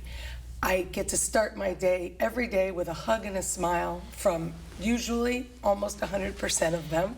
Even on the days when they don't want to come in, it turns around for them. And how can that not make your heart happy? And I get paid to work and play with the most amazing human beings year after year after year. I'm a lucky, lucky girl. Parkway is doing some amazing things with students. Yes. What would you say to a new teacher? What advice would you share? My advice to, and I have had the opportunity to be a mentor to new teachers at our school. My advice to them is to give themselves grace, to give themselves the opportunity to know that they're going to have failures, they're going to have successes. It doesn't happen overnight. You are learning every single day. I've been teaching for almost 30 years, and every day I learn something new. But be okay with yourself, like be confident in what you're doing, be okay with the fact that you make mistakes, be okay that there's going to be hard days, but really just give yourself time, and ask for help. Ask for help, anybody. There's always somebody, whether it's the mentor, the administration, other teachers. Ask somebody for help if you're struggling. Mrs. Green, you get to see the work every day. Share with us what a day is like in Kimberly Davis's class. Oh, I will tell you that there is not a day that goes by that I have an opportunity to watch her engage with students, whether it's teaching in the hallway, going through her morning routine, which always consists of a walk past our front office door. So whether I'm leaving or going into the office, I get a chance at some point during that morning routine to watch her interact with her kids. And in every single time that I have an opportunity to be fortunate enough to see that, I am still in awe of how she shapes and sets that foundation for our children. And interestingly enough, she will say to me, they could be doing the smallest thing in life. It does not matter in the classroom. And she'll go, you know, I'm setting the foundation. And I'm thinking like, well, this is easy peasy because they got it. Like, that's never the question. But just to watch the things that she does with our children and for our children and how she interacts with them, interact with the children and with our staff, it is definitely truly worthy of the honor of why she's sitting here today. And we could not be more lucky to walk away from knowing that we have one of the best in St. Lucie County, if not the best, when we talk about our VPK programs. Hands down, I believe that with her flexibility and her being creative and her patience, when we watch her interact with children, we already know that we're setting the tone to have a solid kindergarten class and students they're on with the work that she does with them. So I'm going to push you a little bit more, Ms. Green, because you said a lot of things that could tie in to my next question with you. What makes Mrs. Davis the perfect candidate for Teacher of the Year? Outside of the fact that her state score of when they come in and they get a chance to visit her classroom, to watch the growth and look at the growth and the academic gains and the social gains that kids make. She is actually, if you want to talk about paper and pencil components, is one of the top scoring VP program classrooms in the state of Florida. I'm going to push us past St. Lucie County. And that is a very different, okay. And that's hard. That's very difficult because you're talking about dealing with students that in some cases have not had any foundational structure, any interaction with adults, with other kids, having to share and care and all those things that you have to set the tone for, or even begin the components of learning when you're talking about the educational academic concept of it. But when I say very determined, very caring, and just relentless in her pursuit of knowing that when your children leave this classroom, you're going to be very proud to say that they were a part of Kimberly Davis's classroom at Parkway Elementary, because they will be beyond ready before entering to the next stages of their life. Ms. Davis, yes. What do you see as one of your proudest professional achievements? Proudest professional achievements. I would say that quite a few years ago, I'm also, I have special education, taught in special ed as well. And many years ago, I had a student who didn't have the best home life and didn't want to be at school, didn't want to be home, didn't want to really be anywhere. And between mutual respect, setting the bar high, because I didn't accept, the opportunity for that child to give up on himself or me. He ended up leaving and excelled throughout the year. He was a child who struggled with learning, but for where he was, he ended up surpassing where he needed to be, and then had a new love for the fact that he was in a classroom and he felt that mutual respect and that love. And that is probably one of the biggest moments that let me know, and it was earlier on, let me know that this is where I'm supposed to be and this is what I'm supposed to be doing. I heard you say, and I heard Ms. Green echo, about the foundation. A lot of conversations have to ensue between the teacher and the parent. What are you saying to parents to help them ensure that their children will be a success in your room? We have open lines of communication with my parents. My parents speak to me usually on a daily basis, believe it or not, almost all of them. And I make sure that they know that what they're doing at home is just as valuable as what I'm doing at school, and that we need to work together in order to make it work. If there's ever an issue within school and I contact them, 9 times out of 10, I've got that backing where we work together to fix whatever the issue may be. And I have them also helping their children by asking them, giving them ideas as to what they could be doing at home in order to expand what they're doing in school. So, Ms. Green, 3 adjectives that describe the fabulous Ms. Kimberly Davis, and tell me why those 3. Yes, 3. I saw it coming. For Webster, make it challenging because she encompasses so many great qualities that make up not just a good educator, but definitely an amazing educator when we're talking about dealing with very young children. Sometimes that first step into the world of their learning in academic and social settings. So I would definitely say, again, very passionate about what she does, very committed to what she does. And she is, he said 3. So she is also, very gifted and skilled in her talent of teaching young children. And we are, again, I would echo to the moon and back that we could not ask for a better person to be representing Parkway. If I had to do this all over again, which my children are a lot older, but to start my very own children, that would be the place that in the classroom that I would want to see my children. I understand, I understand. So you are automatically, by your selection, the ambassador for education at Parkway. What's your message? My message is early childhood and offering enough, not necessarily just funding, but offering enough programs and enough buying into it that if we, again, foundation, if we lay the foundation from the beginning, they will be so much more successful. VPK is voluntary. They don't have to come to VPK. And so the importance of getting into some type of school structure, not necessarily like school, but any kind of environment where you are setting the tone social and emotionally, to interact with other human beings, to show compassion to other human beings, to be respectful of other human beings.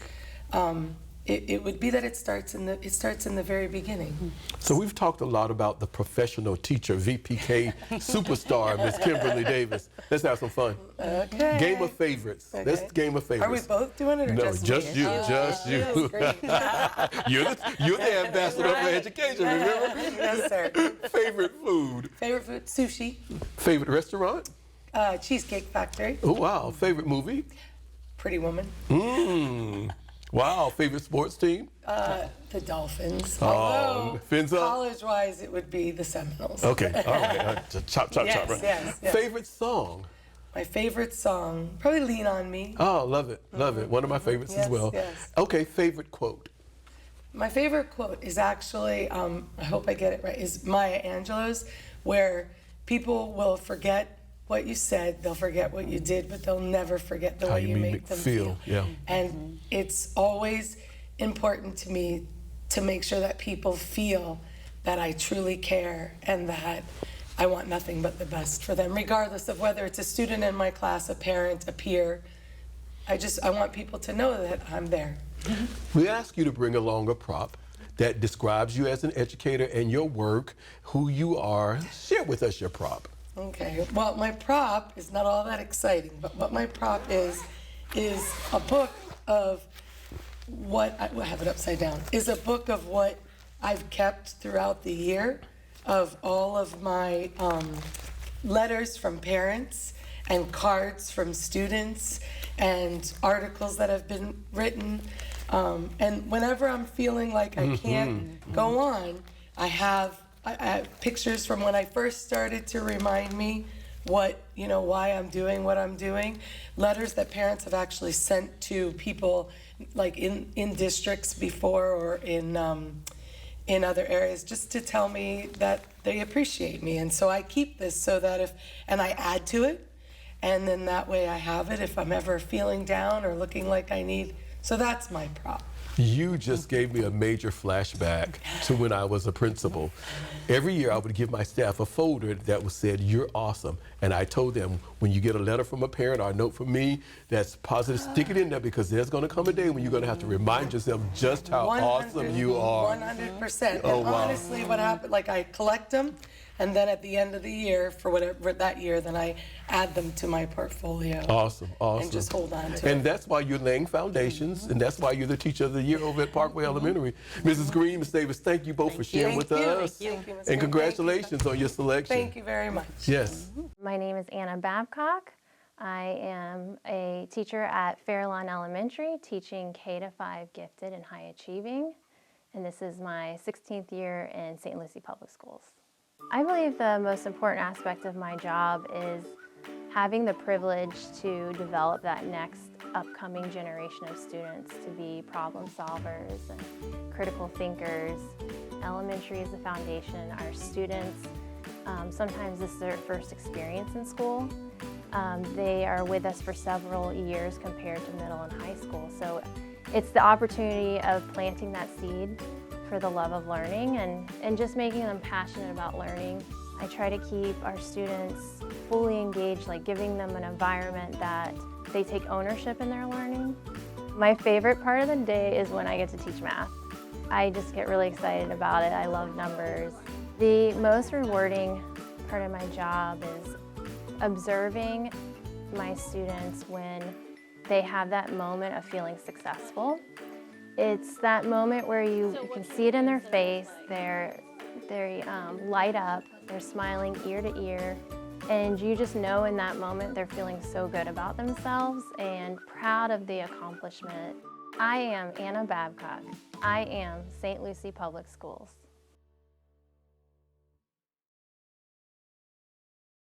Please join us in welcoming to our show Courtney Burton, the fantastic Teacher of the Year over at Alafalfa Platts K-8. Welcome. Thank you. She's brought with her the very proud, fantastic principal there, Miss Anna Rodriguez. Welcome. Thank you. It's a pleasure to have this opportunity to share in your success and your selection as Teacher of the Year. We want to introduce you to some of our viewers as well. So briefly, give us some background on. Sure. My name is Courtney Burton. I actually grew up here in St. Lucie County and attended many St. Lucie Public Schools. I currently teach 3rd grade. I've been teaching for 17 years, so I've also taught kindergarten and 1st grade. Where did you graduate from? Which high school? Lincoln Park Academy. Got it. We have to always get that in. Go Greyhounds. I got it in. Go Greyhounds. And Ms. Rodriguez, please. So this is my 25th year in our district, and I was a teacher at White City, Mariposa, and after that I became an assistant principal when I got my leadership degree from FAU, and I was an assistant principal at Bayshore Village Green, Alapata Flats, where I was promoted as principal, which is my home school and I love. Awesome, awesome. So let's jump right in. How does it feel? What do you make of your selection as the Teacher of the Year for Alapata? I'm super excited. I'm so proud to be representing Alapata, and I'm just honored that my colleagues felt I deserved that recognition. Have you always known that you wanted to be a teacher? Absolutely. I've always wanted to be a teacher. As I said, I grew up here, and I just had the most amazing influences, especially in elementary school. I still remember those teachers, and I remember how much they meant to me. They built relationships. They made me feel special. They never made me feel like I didn't know something or I couldn't do something. They always made me feel like I could be successful, and I wanted to be that for other kids. Awesome. So what's your favorite part of teaching? My favorite part of teaching is watching my students grow. Whether they make the smallest amount of progress or a large amount of progress, I love sharing in those victories and those successes with them, whether it's academically or behaviorally. I love when their face lights up when you get to say, hey, look how much you've grown, look what you did, and how excited they get. That's it for me. What do you think has been your greatest professional accomplishment to date? Probably I would say really my team. I work with a team at Alapata Flats that is amazing, and we've made collaborative planning our focus. We work so well together, and we use student data to drive everything. And we've just seen amazing results. We do whatever we can for students. We look at the data and we say, okay, this is what we need to do, and we do it, and we've seen it effective. We've seen so much growth in our students. So I think leading that team has been my greatest accomplishment. So what do you think has been your greatest impact with children? My greatest impact has been the relationships that I've built. I really take the time to get my students, and I want to get to know my students, and I want them to feel that I know they're going to be successful. And I think that impact shows itself most when my students are coming back once they're in the next grade or several grades, and they're coming back to me and saying, you know, hey, Miss Burton, I still remember when you taught me this, or I still remember when we did that. And I feel like it shows that I've had an impact, not just when they were in my room, but beyond for their future. So, Ms. Rodriguez, you're there every day. What would I see if you took me into Ms. Burton's room? You would see a seamless progression from the beginning of a lesson to the end of a lesson. Students follow her lead. They always know what the standard is. They always know how to ask for help. They always know how to communicate with other students. The processing is always there. The results are always there. It's always something that you see at work firsthand. Always. You hear it, you see it. It's just a beautiful classroom of learning. So describe her for me. 3 adjectives. 3 adjectives. She's a leader. She's definitely a leader. She is innovative. She comes up with ideas out of the box. Let's try this, Ms. Rodriguez. Let's do something different to see if we can reach these students. And she's dynamic at the same time. She comes up with all these different, and I could give you an amazing example. Before the Christmas break, students come in and we open the gates and they see this thing that looks like the elf on the shelf. It was Miss Burton who dressed up like the elf on the shelf, and she sat by the gator on that wall, and the students really believed that it was the elf on the shelf, and everybody was congregating around her. And she was not making like those mimes you see, you know, in the street. It was beautiful and perfect, and she didn't tell anybody she was going to do this. So she'll come up with things like that, and it impacts everybody in the school. Oh yeah, oh yeah, awesome, awesome. Anything that we can make school come alive for children is awesome. You've been teaching for 17 years. Oftentimes we have to mentor and share with new teachers. What advice would you share with them? I think I would tell them that teaching definitely isn't easy, but it's the most rewarding career you can possibly have. And I would tell them that it's so important to take it one day at a time, but be reflective. You know, at the end of the day, think what worked, what didn't work, how can I improve, what can I do to be better the next day, to just keep being a learner. And what advice do you share with parents to help them ensure the success of their students? So I tell the parents that it's really important that they engage and be a part of the educational process. You know, I keep contact with them and tell them, you know, here's what we're working on, and I give them advice and help and tips to how to, at home, do the same things we're doing in school and how to support their students. Ms. Rodriguez, what makes Ms. Burton the perfect candidate for Teacher of the Year? So I think you have teachers who are very effective in the classroom and have those relationships and do all the things that she says.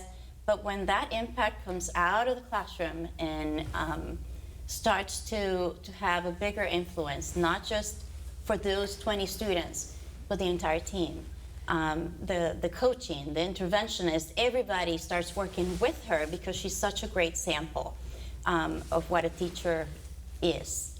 Our district actually has come to our school to record the CLP sessions that she leads, because she is the example of that leader in that CLP process. Everybody talks about CLPs, everybody talks about data. She does it the right way. I think she does it the right way because the assistant principal that she had in elementary. No. Let me stop.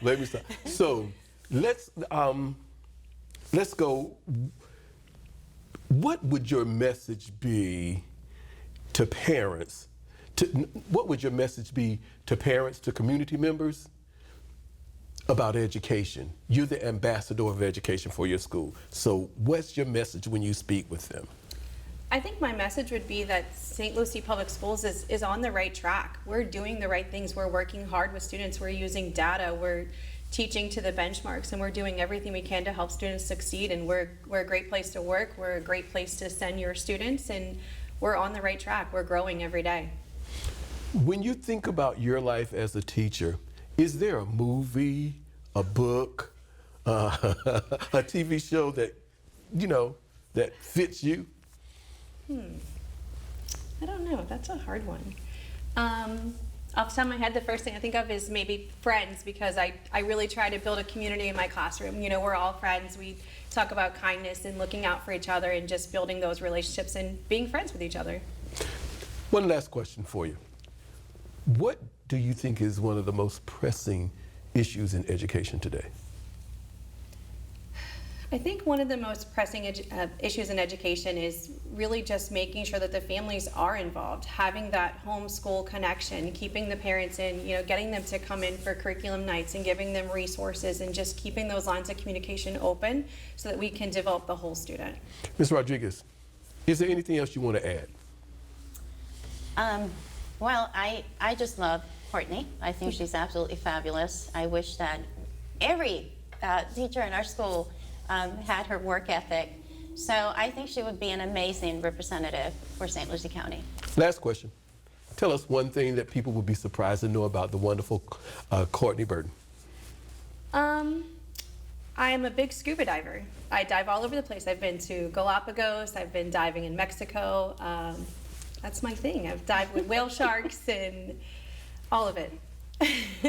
Awesome. I hope you bring those images into your classroom every day. I'm sure you do. Ms. Rodriguez, Ms. Burton, thank you for joining us. Thank you for sharing. Thank and you. Congratulations on your selection as Teacher of the Year there. Thank you so much. My name is Bobby Ingram Jr., the Director of Bands of Treasure Coast High School. Music is the universal language, so it contributes to St. Lucie Public Schools because that is some kids' only outlet. Music is a lot of these kids' family. I don't teach a class, I teach life. We learn community in this art. We learn love in this art. We learn the value of family in this art. We learn spirit, unity, discipline, attitude in this art. So that's why it's important. The kids come to school, they come from different environments, so when they come here, they need a place that's structured, a place that is energetic, a place where they can be themselves. So it's super important for me to show up to make sure that they have that atmosphere and they have that place where they can just genuinely be themselves. Sometimes the hardship of home bears the kids down, so it's just really just keeping them encouraged to keep going. My favorite part of the day, honestly, is seeing the kids. Seeing the kids and working with the kids and getting into a piece of music and mastering just a section of music and putting it all together. But even beyond all that is getting to know each and every individual that I'm able to work with. I am Bobby Ingram Jr., and I am St. Lucie Public Schools.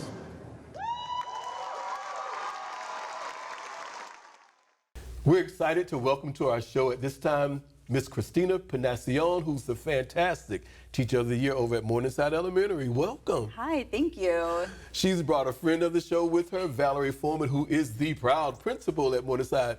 Ms. Foreman, welcome. Welcome. Pleasure to be here. Thank you. So let's jump right in. Tell me, I've been there, so tell me, how does it feel to know that you have been selected by your peers as a Teacher of the Year for Morningside? Oh my goodness, it is very humbling. I definitely feel just so proud, and it's a great feeling. I cannot describe in any words other than that. Yeah, it's very humbling. Have you always known that you wanted to be a teacher? I have not always known I wanted to be a teacher. I actually wanted to be a lawyer growing up. I loved that whole law, learning about law, and I had aspirations to do that, and then I went to Florida State and got pregnant, and I decided to stay home with my son, and watching him grow and learn, it sparked something inside of me where I was like, wow, this is fun. This is what I think I can do for the rest of my life.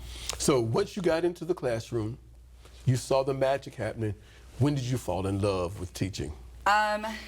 Definitely, probably my first year. I had this very sweet class that was very understanding and giving, and they just knew how to listen, and everything's trial and error your first year, and most of it's error, so I definitely had a lot of moments where I was like, hold on, wait, that's not right, let's try this again, and they were very sweet. They even threw me a party where everyone, it was really funny, they thought it was my birthday. It was definitely not my birthday. So it was like, the whole day was like, happy birthday! And I was like, it's not my birthday. They just were just so sweet. They decorated the room, and oh, wow. Yeah. Wow. So tell me, what do you think has been your greatest professional achievement so far? I think that happens every single year. I feel that that's my achievement when I see the kids in August. They come to me, and at the end of the year, I have these same kids. They're taller than me, and then they've grown in their knowledge, and they not only have learned something, but they have taught me something. So I definitely feel that that is my greatest accomplishment. Every single year I have that, so that's great. One more question. If I was to speak to your principal, your students, what would they tell me about you? They would tell you that I'm definitely just flexible and positive and fun, and I try and have a great time while teaching everybody the skills that they're supposed to learn. So let me ask your principal. Describe her for me using 3 adjectives. Oh, I'm going to go first with a learner. Okay. She's a learner and a leader, but she is foremost a learner in that she doesn't believe there's like a ceiling or a pinnacle in what you can know, and she is continuously on this thirst for knowledge. I would say that she is invested in that she really does, in everything that she does, she gives it her all, and she's always pursuing different ways. And I would say she's very holistic. You know, she really does want to see the whole child and individualize what she can do to support them. Share with me what a day is like in Ms. Panacion's class. Magic. Going into her classroom, first of all, every time I go in, I see a small group. There's a low buzz, there's conversation, there's teamwork, there's this beautiful ability to have a productive struggle or a collegial conversation among peers where they feel okay making mistakes, or they're able to work their way through different arguments to come to a final conclusion. And that's where the magic happens, when they can explain the learning and how they got there. And there's a lot of that student-centeredness. Meanwhile, she is seamlessly working in small group, and she's building confidence and just really helping them to see their long-term potential. So, Ms. Panacion, what would you say to your students? What do you say to your students? And or what would you say to their parents to help ensure that that child will be very successful? Honestly, every child's different, so it's going to be what each child needs based on how they perform. So I can't have one size fits all for every single parent, but try your best in everything that you do, because I mean, you may not have got it today, but you may not even get it tomorrow, but later on down the line, you're gonna possibly get it. And those are the moments, those aha moments is what we work for. Why do you think, Ms. Foreman, why do you think she is the perfect candidate for Teacher of the Year? I would say that Ms. Panacione is the perfect candidate for Teacher of the Year because she really is invested in every facet of the school. It's not just what's happening in her classroom, it's what's happening in your classroom, my classroom, and really having this shared vision for we're all in it together to make students successful. Let's play a game. I love that you laugh. We talked a lot, and we'll come back to some more educational things, but let's dig a little bit deeper into who Ms. Panacione is. We're going to play a game of favorites. Okay. Favorite food? Pizza. Favorite restaurant? Bali Twist. Favorite movie? My favorite movie is Pride and Prejudice. Favorite sports team? Florida State. Yeah, go Noles. Favorite song? My favorite song is the Beatles' Here Comes the Sun. Okay. Favorite quote? Be the change you wish to see in the world by Gandhi. Okay. What makes her the perfect candidate for Teacher of the Year? I would say that she is the perfect candidate for Teacher of the Year because she really does, she does everything that is beautiful about teaching. You go in and you see engagement in her classroom, but she takes that same level of inspiration that she has in her classroom, and there are ripple effects that go into the other classrooms. She mentors other teachers, and she is the first one to advocate not just for students, but for staff, for families, really trying to break down systemic barriers. And that's big in a child's success, knowing that they have a champion. You're automatically the teacher, the ambassador for education for Morningside. What's your message? My message is be positive, be flexible, have fun, and definitely if you have something to say, let somebody know. We're professionals at the end of the day, so we are in there with those children every single day, so we know what's best for them. We want to make those choices and advocate for them. So we ask you to bring along a prop. Tell us about your prop and what it stands for. Okay, so this prop I have had with me for 10 years now. This is my 10th year teaching. So I've had this prop for 10 years, and it says, bad day, read me. And I've put, obviously not everything, it's now grown a little bit. So in this prop I have different memos and letters and pictures and all sorts of things that children have written to me. This particular one that I actually read yesterday was really fun. It says the best teacher in the world. So it talks about different teachers at my old school in Missouri where my husband and I were stationed, and it names a couple teachers and then it names me, and it says all these reasons on just about me. So it just says Mrs. P, this is her first year teaching. Her favorite subjects are science and social studies. She loves spending time with all of us on every day, watching us learn. Also, she likes telling us stories. We are fun, and it makes her feel young. And I'm not gonna let you know who won the best teacher in the world, but amazing. Attached to this, it says 30 minutes of quiet time, and I'm yet to use this, so I cannot wait to use this. Cool. What makes her the perfect candidate for Teacher of the Year? You know, I'm going to play off of what she has here in front of her, because just as she has a folder of little mementos that she has collected over the years of not letters, but of students and stories. She has many letters of students and stories, but just as she built her portfolio, she also built students to build their own portfolio. The things that she gives them, the brag tags, the love letters, the boosts of confidence, those are their portfolios that they're going to carry with them throughout their entire educational career and hopefully into a long-term career. Final question. What's your wish for education?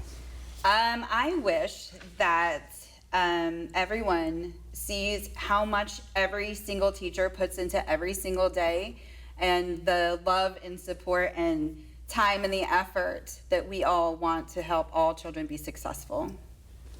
Thank you both for joining us. Ms. Panacion, congratulations on your selection Thank you. as the Teacher of the Year. It's great to see both of you, and we're looking for wonderful things in your room. And at what? Morningside. The marvelous Morningside. The marvelous. I got it. I got the tag. Again, congratulations, and thank you for joining us. Thank you so much. Thank you so much. It's a pleasure. Hello, my name is Edward Morales. I'm the manager for the Publications Department for the San Lucie Public Schools. Welcome to the print shop. One of the most important part of my job is to get things on time for the schools. Our objective is to get everything to the schools in less than 3 days. Well, some of the challenges we have here in the print shop is to get good pricing for raw paper, cover paper. The supply chain is a little bit difficult nowadays, but we're working on it. We have a great team. We have a team of 8, 9, including me. We have 3 printers, 3 binderies. We have a graphic designer. We have a team that is cohesive. They work together. They know what to do. They're professionals. They're proactive. They accept challenges, and they're determined to get the work to the schools. My favorite part of the day is coming in, say hello to the team, seeing that everybody is here with a happy face and ready to go. Yo soy Edward Morales, y yo soy San Lucie Public School.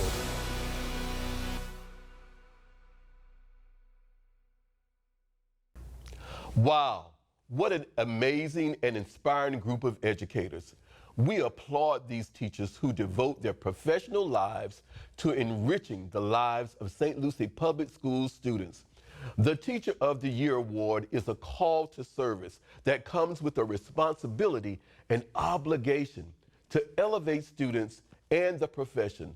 The award isn't about being the best teacher, it's about being chosen to represent the best teachers and the honor of being called to represent such an incredible profession. Thank you to each of these wonderful teachers for being exemplary role models and caring people.